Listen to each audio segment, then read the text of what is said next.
Hello everyone, this is Warhawk Beyond 2040 and welcome to another edition of the Superman and Lois Season 1 review series. And today I am going to be talking about Episode 3, The Perks of Not Being a Wallflower, which I have just finished watching. And even though we are only 3 episodes into the show, I am so far absolutely enjoying every minute of it. Tyler Hoechlin is doing an amazing job as not just Superman, but Clark Kent as well. He has been a real breath of fresh air for the character, and he embodies all of the great actors who have played Superman before him, but still doing a great job in making it his own, and he's just been absolutely incredible. And equal props to Elizabeth Tulloch as well. She's doing a fantastic job as Lois Lane and building herself up as a definitive version in her own right. And, you know, I said on the previous edition of this review series that Superman and Lois could very well be the best show in the Arrowverse.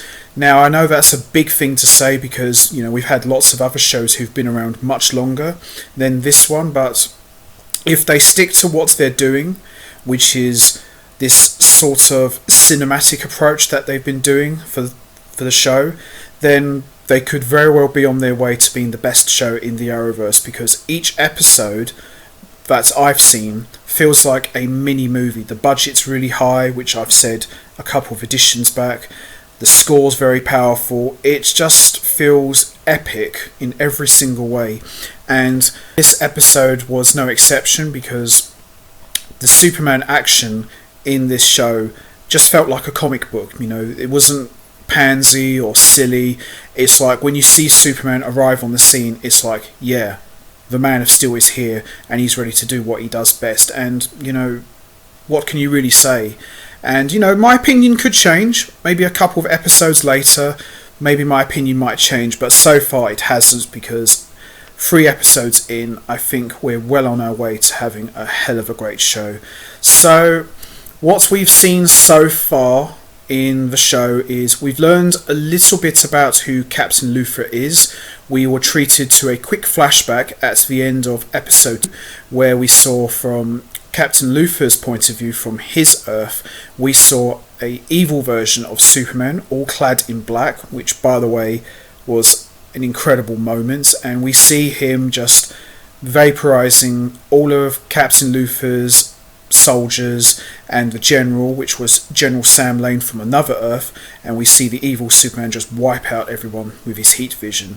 But Captain Luthor was not in episode 3 this week, but I'm pretty sure we are going to be seeing him again, hopefully, in the next episode. This episode focused more on Lois Lane trying to dig up dirt on Morgan Edge, because as we all remember, Lois Lane not only resigned from the Daily Planet, but she walked out as well, and she's now working in the Smallville Gazette. So Lois Lane has already gone through a transition moment already.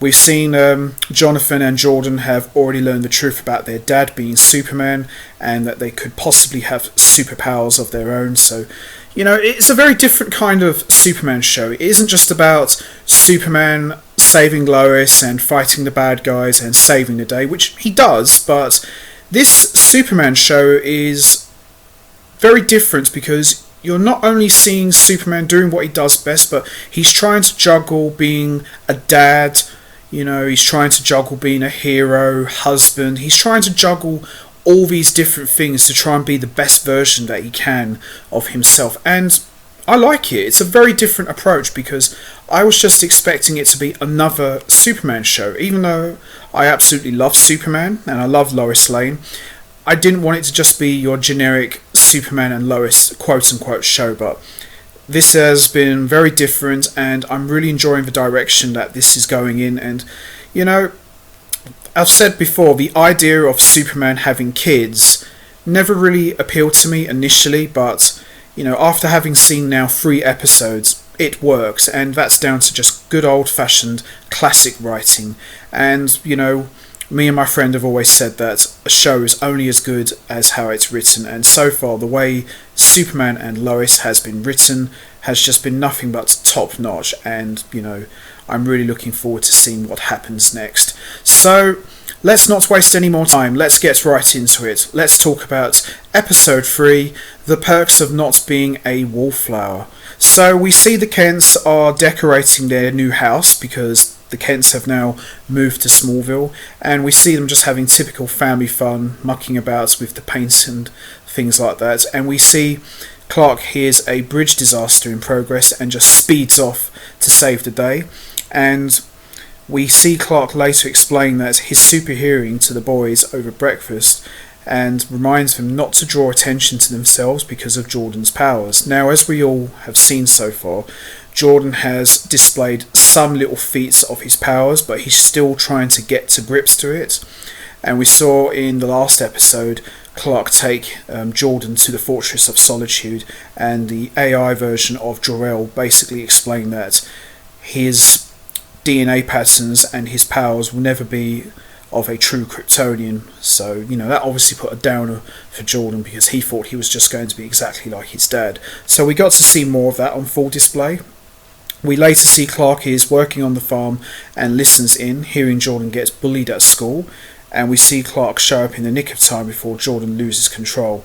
Now, this was actually a good moment because a lot of people don't realise that, when you've got super hearing, like Superman, he can hear anything if he really concentrates. And this scene where he's listening to all the different sounds going on and he hears his son being bullied kind of brought back a moment from Superman Returns. So that was a nice little callback.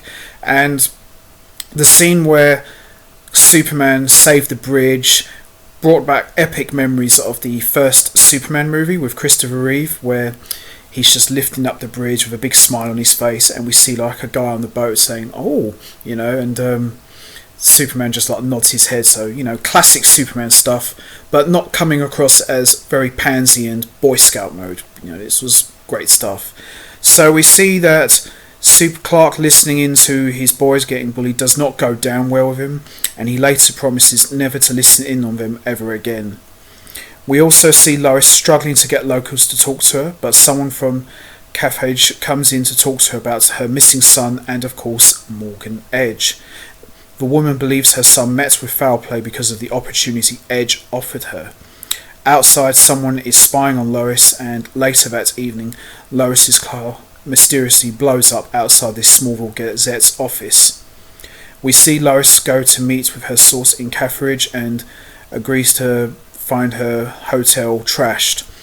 Lois is attacked by the man who has been spying on her, but she manages to signal Superman, who shows up in the nick of time, but the mysterious man is equally as powerful as he is, if not more so.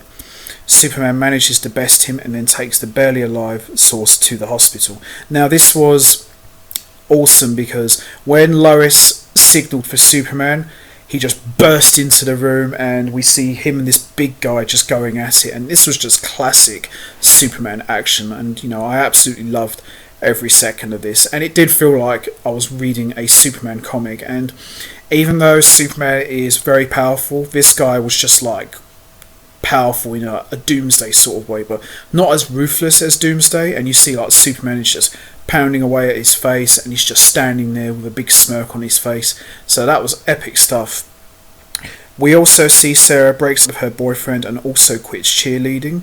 Jordan tries out for the football team. He does very well on the field, and Jonathan gets punished by the coach for not telling him sooner that Jordan is good. Jordan later lies about football to Clark, and Lana keeps pressing Sarah about her health, and Sarah spills how dysfunctional her family really is. Lana later talks to Clark and reveals Jordan's secret. Jonathan appeals to Clark about Jordan and football, telling his dad that his brother is happy on the field and is making friends for the first time. Later, Clark talks to Jordan and agrees to let him play, but Clark also wants to help with the coaching. Now, this was kind of like a classic Clark Kent moment, because you're seeing Clark coming out holding the dustbin and he's like struggling to carry it, and Tyler Hoechlin absolutely nailed the goofy and nerdy attitude of the classic Clark Kent character that we all know and love, and just seeing this performance brought back epic memories of what Christopher Reeve did in the 4 Superman movies, so this was a lot of fun to see. Also, shortly after that, we see Sarah call out her family's dysfunctions, and Lana and Sarah have a heart-to-heart, and Lana reveals that she feels just as trapped as Sarah did. We also see mother and daughter hug it out, and things seem to be slightly better between them, even though the family dynamic still seems to be slightly strained.